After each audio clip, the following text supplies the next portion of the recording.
Stonehenge, the Great Pyramids of Egypt, the Colosseum. Magnificent, ancient constructions. Yet, at the same time, vast, stonking lumps of heavy stuff that could only be moved by manpower alone. What they needed was this! The world's biggest tower crane. Massive equipment for massive jobs. But how do these enormous structures do it without falling over?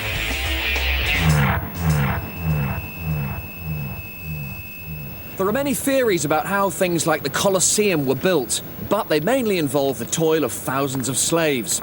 So, you can bet your bottom that the ancient folk would have been mighty pleased to have clapped their eyes on one of these. It's one of the first engine-powered cranes, and it runs on steam.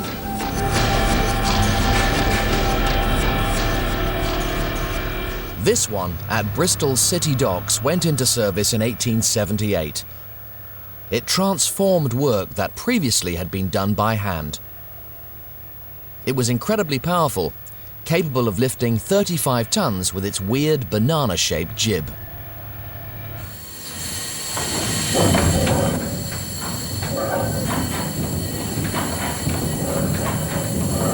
Here we are at the heart of this fantastic machine. There's the boiler there. It holds about 1,000 litres. It sends steam scorching down the inlet pipe.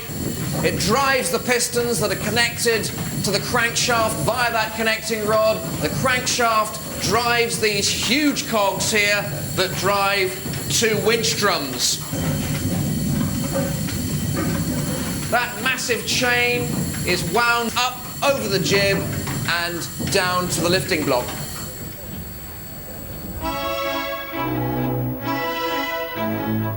The design was patented in 1850 by Sir William Fairbairn, an engineering whiz-kid who also built over 100 bridges and pioneered the use of tubular steel in construction. Using a crane is just like fishing. Imagine Nemo here as the load on the end of a crane. I can reel him in quite easily. But if I use a longer rod, you can fish further away, but here's the catch. Your fish will seem heavier. Meet Flipper, Nemo's twin brother. Now, although they weigh exactly the same, when I reel Flipper in, to me, he seems a lot flabbier. In the same way, the longer a crane's jib, the more strain it puts on the structure.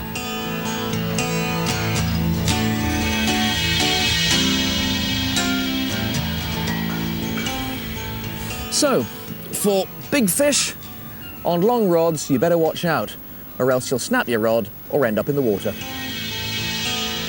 So how did good old Willie Fairbairn stop his giant steam-powered fishing rod falling into the docks? Above me is about 100 tons of iron, and thankfully it isn't going anywhere because the crane is held steady by a 4.5 metre metal foundation sunk deep into the quayside. One of the crane's main jobs was lifting railway locomotives onto ships for export around the world. And to kind of recreate that today, we're going to sling up this circa 1940s railway wagon, which is quite a weight, so we really are putting old Willie's jib to the test. So let's see if this antique of the crane world can really lift a heavy load. Right, we're all hitched up and ready to go. If this goes wrong, I can either trash a very old crane or a very old railway wagon, or both, but it's not going to go wrong. Right, here we go. First thing to do is to get it in gear. There we go. And then we've got to let the brake off, like so. And then open the regulator, which lets the steam into the cylinders to drive the pistons, to drive the engine. Here we go. Gently does it.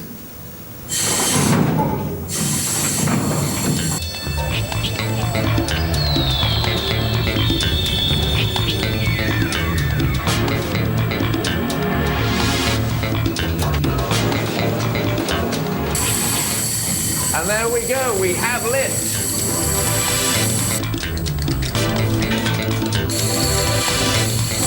This machine has 4 gears, slow, very slow, incredibly slow, and even slower. That's about high enough. Next I'm going to rotate or slew it round, and then with a bit of luck, land it back on the rails. A little pull on the clutch, and round we go. You can feel the whole crane turning now. And there's nothing quite like the feeling of a steam engine and controlling one. But I want to close off the steam a little bit as we get nearer the ground. We're inches away. It's a very delicate old railway wagon. That'll do, that'll do. Look at that. Look how accurate that was. I'm a born crane driver. It's a real testament to Willie Fairbairn's heavy-duty structure that this machine can still do its thing. But to lift hundreds of tons, you need something with a completely different structure, something positively monumental in scale.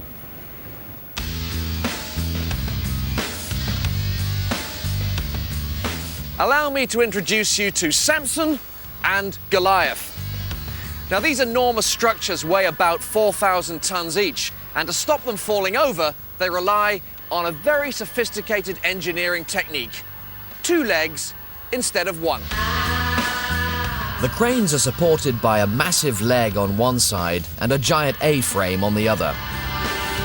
These are gantry cranes, and here at Harland and Wolff in Belfast, they've worked on some of the world's most massive ships.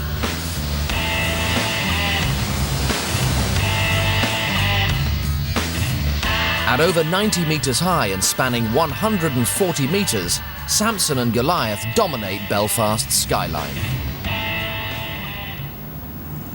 With names like Samson and Goliath, you'd expect them to be champion weightlifters, and you wouldn't be wrong. Each crane can lift over 800 tons, and together they can lift, well, enough weight to sink a battleship, let alone build one. The cranes were built to cope with a new era of supersized shipping. Goliath made its first lift in 1969, and Samson went into service 5 years later.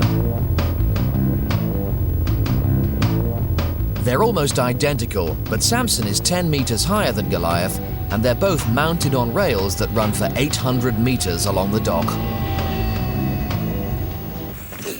There are 32 wheels on each side, powered by electric motors, giving a top speed of 1.5 miles an hour.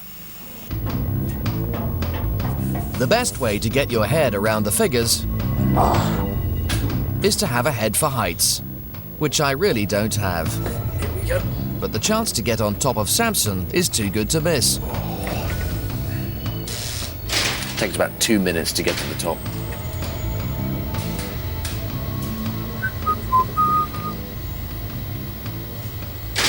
Oh, yep, that's it. We're here. We're at the top. Wow, now that is just about the best view of Belfast you're ever going to get. And it's not until you're actually up here that you realise just how absolutely massive this thing is. I mean, look at the cars and trucks down there. They just look like models. They're minuscule. You're probably thinking that a huge crane like this must have a massive engine to get it on the move. And you'd be absolutely right. It's a 1,500 horsepower, rough and ready, massive diesel engine. And I'm gonna fire it up. It's going to be a tad noisy, though, so earplugs in, and away we go.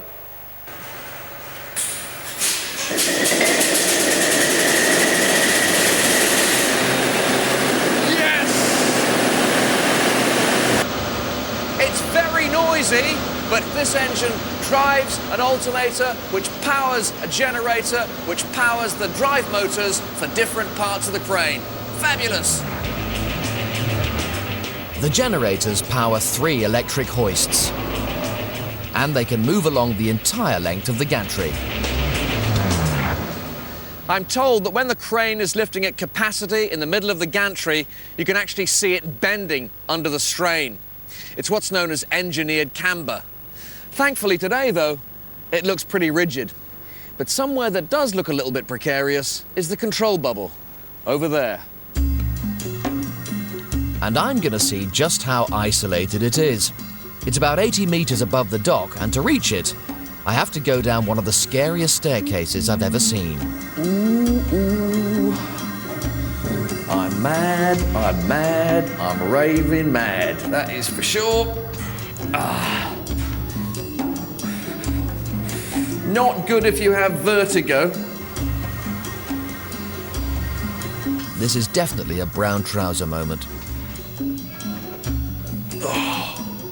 Right, well, here I am in the control bubble, and it's incredible. Basically, this is the driving seat of this fantastic, amazing crane. It's basically got all the controls, the hoist, the trolleys, the travel. It's basically like being in a...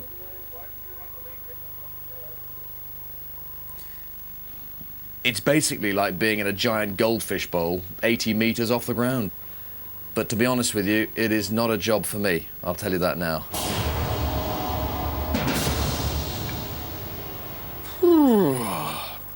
Well, despite the vertigo, it was actually quite amazing to be in the driving seat of Samson there. But if you have a job for Samson and Goliath, you're going to have to bring it here, because it's going to be a teensy-weensy bit inconvenient for them to come to you. If you're looking for something a bit more transportable, then you'll be wanting one of these. Or why not go for the ultimate high? You do not want to look out there. And choose the biggest tower crane in the world.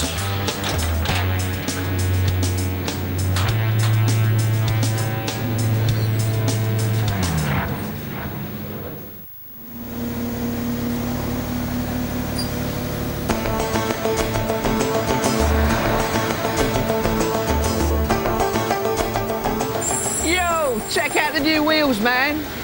If ever I'm asked to turn up in style again to a movie premiere, this is the vehicle I want to arrive in. People say a bloke's motor is just an extension of his personality. You're a veteran. Well, mobile crane drivers can boast a huge extendable jib, hello, and an undercarriage that can really get around. Today, I'm learning to drive a Kato NK160E. It's a basic truck crane used for routine lifting jobs. Well, to demonstrate my dexterity with the old hydraulics here, I was led to believe that I was going to be given a nice, rugged, heavy-duty load to swing round and land on the truck there. But I've been given this instead. A dinner for two situation. Here goes. So, pulling the slew lever, and a bit of pressure on the hoist. And we have liftoff. Yes, the table has left the ground. Oh, this is simple.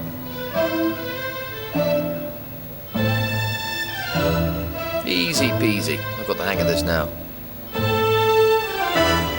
Just a little bit more height. Ah! God.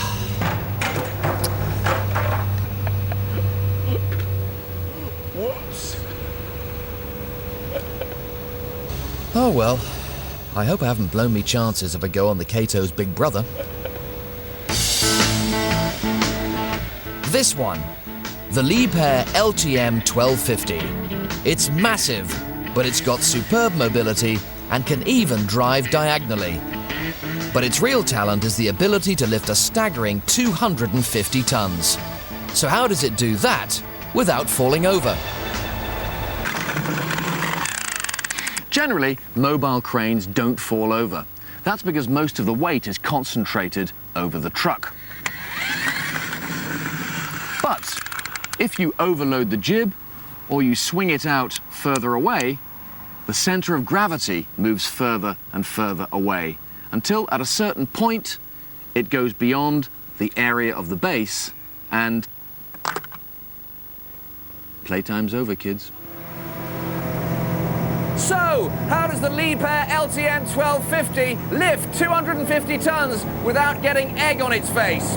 Well, first of all, we've got these rather chunky outriggers, which effectively make the area of the base bigger, allowing you to move the center of gravity away from the truck.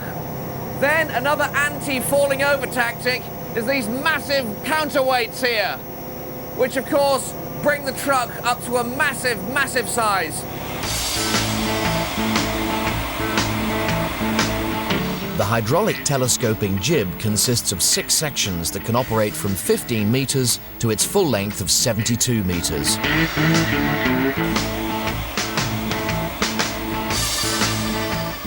Despite my dinner for 2 disaster, they're letting me try out the Liebherr.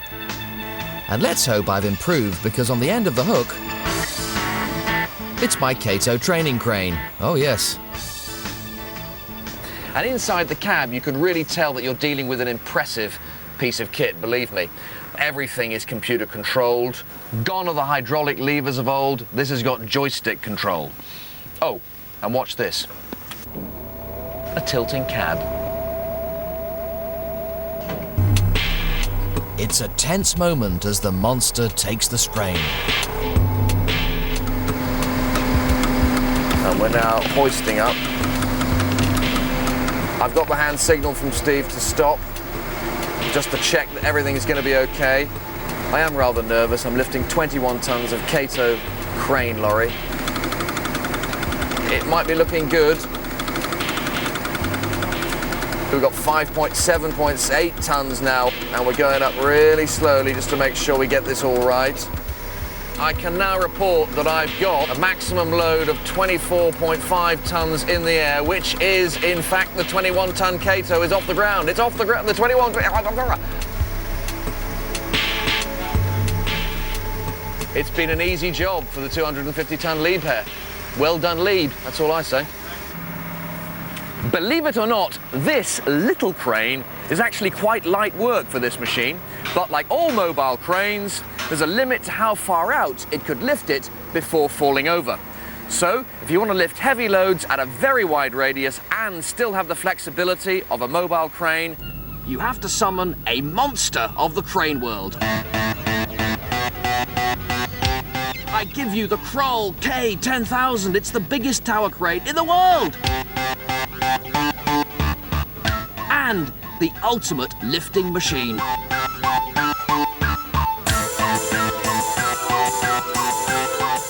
It's absolutely enormous!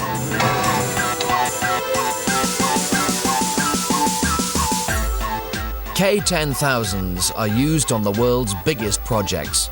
They build oil tankers, nuclear power stations, and here in Norway, they use this one to work on oil rigs. That work platform is used to help lay offshore oil pipelines, and it weighs 35 tons, but believe me, that is light work for the K10,000.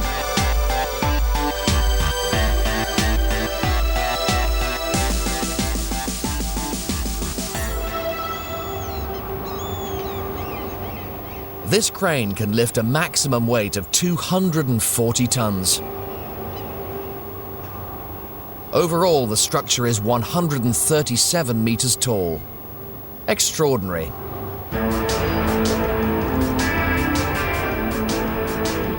To reach heights like that, tower cranes use a remarkable building technique. They arrive on site in hundreds of small pieces. It's like a giant self-assembly kit. And to demonstrate how simple it is to build a tower crane, I've got together a little visual aid. First of all, the jib is built using a mobile crane.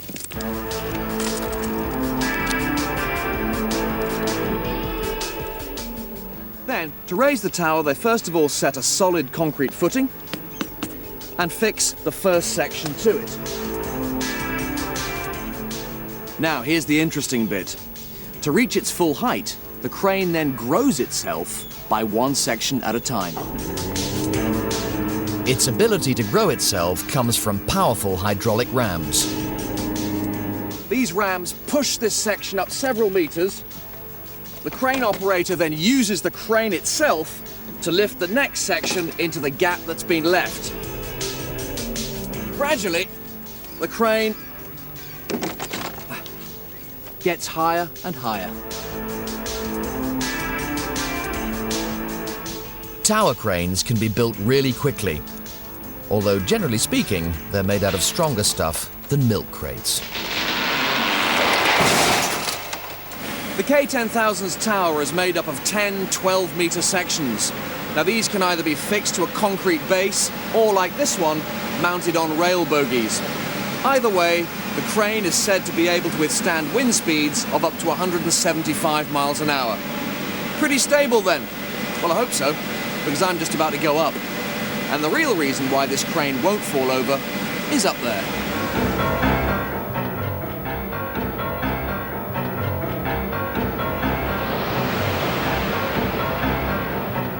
Well, once again, it's time to challenge my good old mate Victor Vertigo. I've come up to this level, which is 20 meters. It actually feels more than that, to be honest. But get this, I've got to go up about another 70 meters. The next stage of my journey up the crane is by elevator.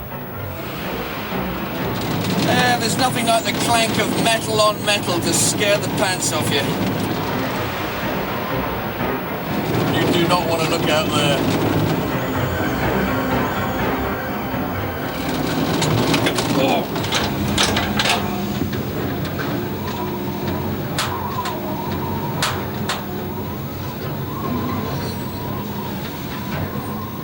From the ground, it's actually difficult to tell how big this thing is, but we're about 90 meters up, and from here to the end of the jib is 86 meters. And guess what? It's wide enough for someone to walk along.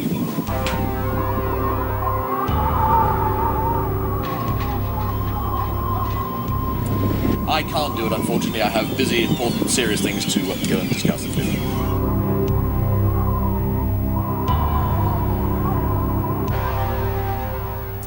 So, why doesn't the K10,000 fall over?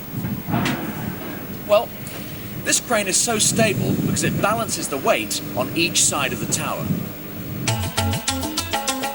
To balance the load, the crane has massive concrete weights at the other end of the jib. And they also move to account for the weight and distance the crane is operating at. This counterweight system focuses all the loads straight down the tower. That gives the K10,000 the ultimate combination of enormous reach and fantastic lifting power. You've just got to get the balance right. Last stop, the control room.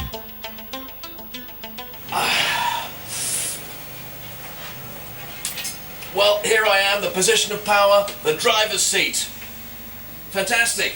The thing you really want to do, though, when you're in this seat, is take this baby for a spin. Yee-hoo!